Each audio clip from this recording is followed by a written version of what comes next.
Bienvenue dans ce podcast dans lequel on va parler des coachings, de comment améliorer notre technique de coaching, des conseils, outils, toutes des choses que j'ai appris dans ces 6 ans d'entrepreneuriat et en étant coach. Ici, je vais te parler aussi un peu des arrière-scènes de mon entreprise, de mon business et de ma formation pour devenir coach. Donc, si tu cherches à apprendre encore mieux à être coach et donner encore plus de résultats à tes clients, tu es au bon endroit. Hello tout le monde, je suis assise ici en Sardaigne, au soleil, à faire du crochet. Et je me suis dit que c'est le moment parfait pour faire un nouvel épisode. Ça fait un petit moment que je n'ai fait pas d'épisode de podcast. Et la raison, c'est qu'en fait, en ce moment, ma vie a été complètement chamboulée. Je ne suis plus en Angleterre. Je suis en Sardaigne, pas pour choix, mais parce que quelque part, j'ai dû revenir ici et je ne peux pas rentrer en Angleterre pour l'instant. Et bientôt, je vais partir dans un pays en Asie. Et je suis super contente de tous ces changements qui n'étaient pas prévus, mais que la vie m'a offert quelque part. Et l'épisode d'aujourd'hui est un épisode dans lequel on va parler de où se trouve la paix. Et on nous a enseigné, on nous a fait croire dans le dev perso, les réseaux sociaux, la psychologie moderne, le coaching moderne, que il fallait ajouter toujours plus. Il fallait chercher toujours plus pour pouvoir atteindre cette paix qu'on recherchait autant. Et souvent, paix et bonheur sont liés. Que si on aurait juste foncé plus, transformé plus, amélioré, changé, modifié, ajouté, à bout d'un moment, on aurait pu sentir cette sensation de paix. Paix constante qui aurait été là, se serait installée. Et enfin, cet installement de paix nous aurait apporté ce qu'on recherchait autant, pour lequel on luttait autant, pour lequel on souffrait autant. Et c'est ridicule parce que il n'y a rien de plus trompeur et les personnes qui sont en train d'écouter ce podcast, la plupart des personnes qui écoutent ces discours, le savent. Et le savent parce que ils ont cherché tellement longtemps, ils ont lutté tellement longtemps, ils ont cherché à s'améliorer, à transformer son identité, à s'ajouter, à foncer, à rechercher plus, à s'ajouter plus. Mais cette paix n'a jamais été là. Il y avait toujours plus en fait. Il y avait toujours quelque chose d'autre à rechercher, d'autre à atteindre. Et du coup, à bout d'un moment, ce qui se passe, c'est que on arrête de chercher parce que on souffre parce qu'on comprend pourquoi je n'y arrive pas, pourquoi ça ne semble pas fonctionner pour moi, pourquoi en fait je ne sais plus quoi faire. Je jette l'éponge, je lève les mains, dites-moi je suis en train de me tromper, mais moi cette paix dont tout le monde parle, elle n'est pas là. Et peu importe ce que je fasse, ce que je transforme, ce que je cherche, je souffre en fait. C'est tout simplement ça, je continue à souffrir.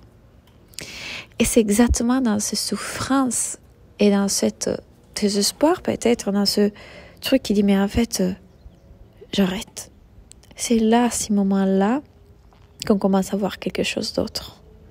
Donc oui, parfois on doit passer par cette souffrance-là. Souvent, c'est pas nécessaire, c'est pas obligatoire, mais souvent c'est par là qu'on passe pour pouvoir découvrir quelque chose d'encore plus grand qui avait été sous notre nez en face de nous tout ce temps-là, mais qu'on ne pouvait pas voir. On ne pouvait absolument pas le voir parce que le mental ne nous permettait pas de le voir, parce qu'il était dans un système de survie qui disait « je dois appartenir à la société, je dois être validé par la société, je dois faire ce que les autres font, je dois devenir ce que les autres disent que je dois devenir. Je dois m'ajouter plus. » C'est comme ça qu'on m'a enseigné, c'est comme ça qu'on dit. Quand tu auras un travail, quand tu auras une famille, quand tu auras des enfants, quand tu auras la voiture, quand tu auras la maison, il y a toujours un truc autre à l'extérieur qui va enfin nous faire sentir heureux, n'est-ce pas?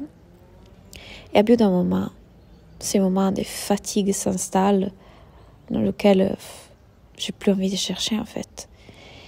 Et il y a une souffrance qui peut être là, des circonstances, des choses qui nous font souffrir. Pardon. Et c'est exactement à ces moments-là que quelque chose émerge. Et encore une fois, s'il vous plaît, rappelez-vous que beaucoup des conversations qu'on a ici, que ce soit dans mes lives, dans mes podcasts, ne peuvent pas être comprises par le mental. Donc, abandonnez l'effort. N'essayez même pas que le mental comprenne. C'est OK. En tout cas, ils rentreront d'une autre façon. Il y a une partie de vous qui est en train d'écouter ça autre que le mental. Donc, si vous cherchez à comprendre ce que je dis et que vous ne le comprenez pas, il n'y a pas de problème. C'est exactement comme ça que ça doit être. C'est exactement normal et abandonnez la recherche avec le mental, avec l'intellect. Laissez-vous porter, asseyez-vous là, prenez votre thé, détendez-vous. Mais donc, si la paix n'est pas à l'extérieur, cette paix, ce bonheur qu'on recherchait autant n'est pas à l'extérieur, il est où? Il est où le bonheur? Il est où? Il est où? Enfin, si tout ce que j'ai essayé ne fonctionne pas, elle est où cette sensation de paix? Et pour ce qui me concerne et pour ce que j'ai pu voir jusqu'à aujourd'hui avec tout le cheminement spirituel et les clés, les enseignements que j'ai pu recevoir, que j'ai pu expérimenter sur moi, il est déjà là. Il est exactement à cet endroit-là, là où on ne regardait pas parce qu'on est habitué à regarder à l'objet dans la pièce plutôt que l'espace dans la pièce. Mais c'est exactement cet espace qui est le plus proche de nous, qui est le vrai nous. Nous ne sommes pas l'objet, nous sommes l'espace qui se trouve la paix. La paix, elle est là et elle peut émerger quand on arrête la recherche. Quand on est dans la recherche de vouloir toujours plus, vouloir la paix, vouloir le bonheur, on cherche. On est dans une friction, on est dans une résistance. Parce qu'on est constamment concentré sur l'objet, on est constamment concentré sur le fait qu'il y a quelque chose à l'extérieur qui peut nous combler. Et quand on voit que c'est impossible, c'est une recherche sans fin et que ça n'existe pas, ce truc à l'extérieur qui peut nous combler, pas les revenus dans notre business, pas la relation parfaite dont j'avais rêvé, pas le physique parfait. Du coup, là, quand on voit que ce que notre mental veut absolument atteindre est un mirage qui ne peut pas nous apporter la paix, on lâche la recherche et on l'abandonne. Et cet abandon peut être... Parfois, les personnes peuvent croire que c'est... Je me résigne, je lâche, c'est... Bon, ça ne fonctionne pas, c'est s'abandonner au désespoir quelque part, à cette sensation d'être déçu. Au contraire,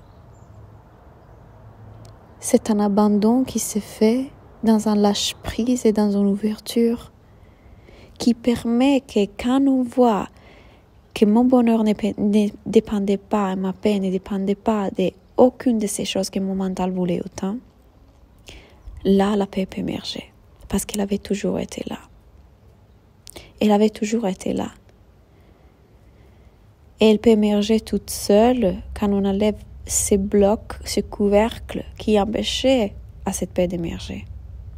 Et ces couvercles sont les résistances et les illusions et les attachements qu'on a envers les choses extérieures. Quand on n'a plus aucun intérêt de les poursuivre avec le tentative d'être plus heureux si on les a, là quelque chose s'ouvre et la paix qui avait toujours été là peut émerger. Ces sensations de calme, de paix, de présence. Je suis assise ici dans le jardin, comme je vous disais, et le vent bouge les feuilles. Des abeilles sont là qui se posent sur les fleurs. Il y a les petits oiseaux, je ne sais pas si vous pouvez les entendre. Il y a le bruit de la mer, je peux voir la mer assise par ici. Et vous voyez, là, une voiture passe. Je ne sais pas si vous l'avez entendu. Et ça peut être une pensée. Une pensée passe. Et nous, qu'est-ce qu'on fait? Quand une pensée passe, on s'identifie à elle. On saute dans la voiture, on saute dans le trafic, au milieu de la rue. On engage avec la pensée, on interagit avec la pensée, on la croit vraie. Et donc aussi, cette pensée est sur Instagram, elle dit... T'as vu cette fille, elle a fait 10 000 euros dans son business. Moi aussi, je veux le faire parce que je serai heureuse quand je fais ça. Tu vois comme elle est heureuse? Si on est sur Instagram et on voit un sac et une fille avec un sac, on veut ces sacs. Parce que le mental projette tout le temps à l'extérieur cette possibilité d'atteindre le bonheur. Et à chaque fois qu'elle ne voit pas que c'était une pensée, une simple pensée produit de l'esprit, activité psychologique de notre cerveau, très commune et pareil pour chacun d'entre nous, qui n'a rien de sérieux, ni de personnel, ni d'important.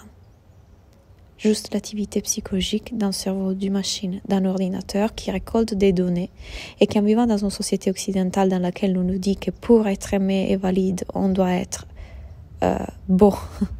C'est l'apparence et le matérialisme. Donc on doit posséder et apparaître.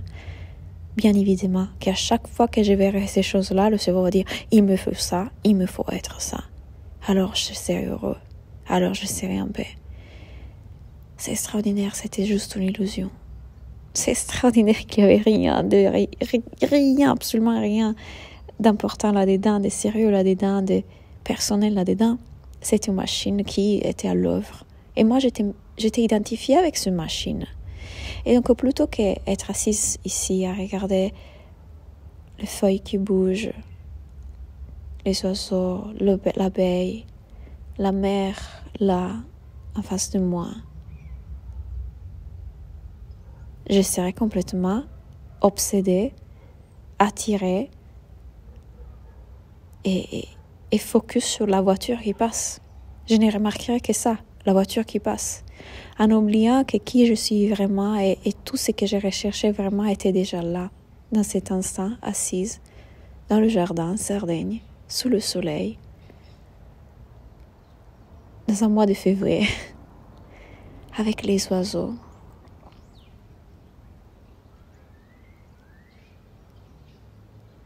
C'était déjà là.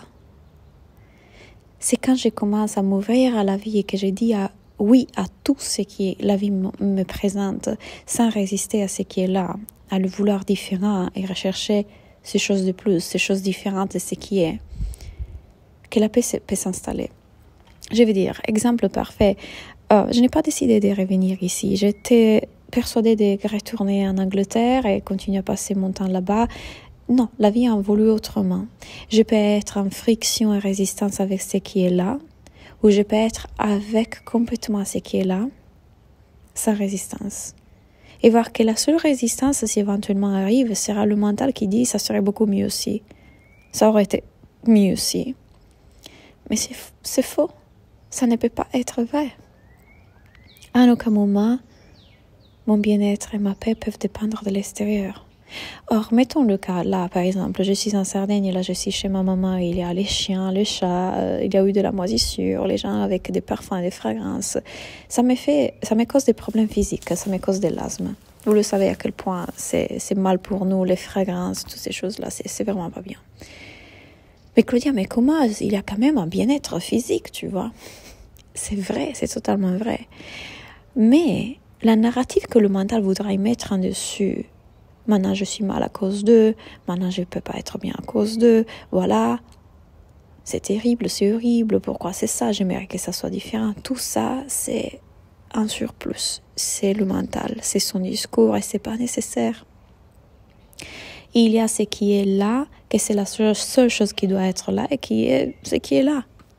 Ni bien ni mal, ni bon ni moche, juste ce qui est là.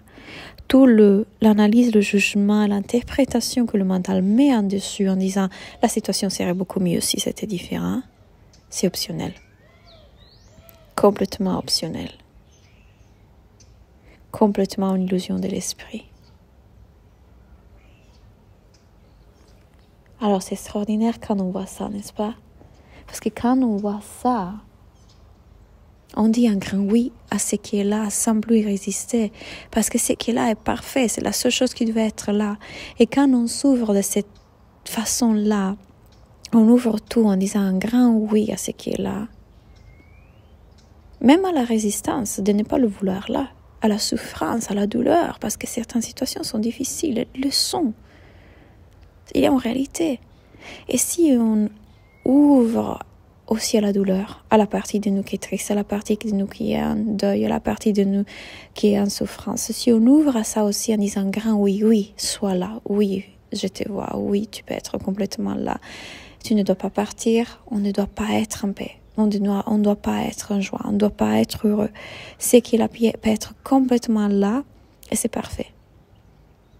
Sans vouloir absolument être en paix, Parce qu'en réalité, la paix est toujours là. Quand on arrête de la chercher, quand on arrête de vouloir changer l'état dans lequel on est, quand on dit oui à l'état dans lequel on est, sans problème, sans résistance. Quand on arrête de vouloir le changer, de le vouloir différent. Si c'est là, c'est parce que c'est la seule chose qui doit être là. C'est la seule chose qui existe d'ailleurs. Tout le reste est imagination. Comparaison créée par l'esprit qui est complètement imaginaire. Donc, qu'est-ce qui se passerait si on ouvre grand à chaque expérience, compris la résistance de l'expérience en soi, compris la douleur, compris la tristesse, compris la frustration, compris un mal-être qui est là. Soit complètement là. Et je ne veux pas qu'il soit là, et j'accepte et j'accueille aussi la partie de moi qui ne veut pas qu'il soit là. Elle est bienvenue aussi. C'est quand on est dans cet état-là que la paix peut émerger. La paix peut émerger parce qu'elle est déjà là, malgré l'état dans lequel le mental est. Les voitures peuvent être là et pourtant je continue à être assise sous le soleil dans le jardin. Les nuages peuvent être là et pourtant je reste le ciel derrière. Donc dites-moi, comment est-ce que ces mots ont résonné en vous aujourd'hui? Ça me fait toujours plaisir de lire vos commentaires. Que ce soit sur YouTube ou un retour dans le mail qu'on va vous faire à ça. Merci pour avoir écouté et d'ailleurs, avant de se dire au revoir, rappelez-vous que la retraite en Sardaigne en septembre est ouverte. Oui, je vais vous amener dans ma terre en Sardaigne en septembre. Ça faisait 7 ans que j'avais envie d'organiser ça. Ça va être une retraite au bien-être dans laquelle on va faire une cure pour purifier notre corps, purifier notre mindset, notre mental, nos émotions et revenir et goûter, tester cet état de paix qui a toujours été là. La paix qui est toujours là, a toujours été là. Donc, j'ai hâte de pouvoir vous rencontrer en vrai. Rappelez-vous qu'il ne reste que 3 places à l'instant que je fais ce podcast. Donc, si vous voulez plus d'informations, on vous met tout en bas. Et pour apprendre à coacher de la même façon que je coach, bien évidemment, il y a la formation pour devenir coach qui réouvre en mars. Allez regarder ici dans le lien en bas pour savoir s'il y a encore des places et postuler. Éventuellement, on se fait un appel et on voit si c'est le bon match pour vous. Merci pour avoir écouté et à très bientôt.